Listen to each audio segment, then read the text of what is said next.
I'm Lawyer Alexandria Sarah, and this is Lawyer Talk Thursday Live. It's a jam-packed session today because we're going to cover three big topics you've been wondering about.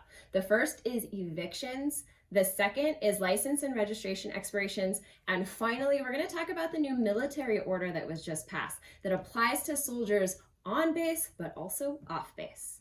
So let's get started. Evictions. Now, a lot of questions have been coming through about evictions.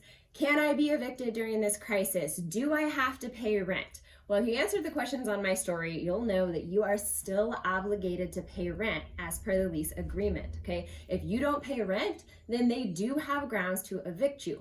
But there's special provisions going on right now. The first is this, is in any eviction case, a landlord has to give you notice of their intent to evict you, okay?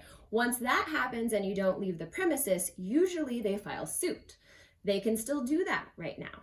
But all of the court hearings are on hold. So until they have an order from a judge, they cannot formally evict you. Now, Texas has extended that order of no evictions until April 30th. So the first time the courts that can actually hear the cases will be on May 1st. Now, in El Paso, things are a little bit different. Judge Samaniego in the county has this order that says there's no end date. As long as this order is in place, no residential evictions will happen. Now, of course, this is subject to change, and commercial properties, not the same deal. You can still get evicted from those. This also allows you to continue to have your water, electricity, phone, cell phone service.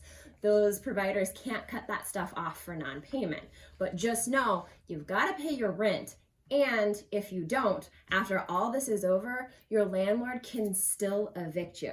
So my biggest recommendation is this. If you can't pay for whatever reason, contact your landlord and try to make arrangements for a payment plan or lesser rent or something. Landlords do have the incentive to try to keep good tenants in their rental properties because in this time, they don't know if they're going to get other renters to rent those properties. So if y'all work together, maybe something can happen that's beneficial for both of you.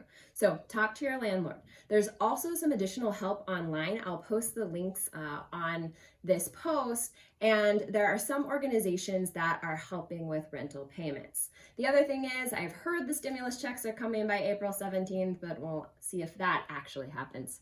And finally, if you're in federal housing, that's a different story. If it's a Freddie Mac or Fannie Mae program, then those evictions are suspended as well because the landlords are getting forbearance on their mortgage payments, okay? Which means they don't owe any money, you don't owe any money, you can't get evicted. So if you have other questions, look at the question box and send them to me.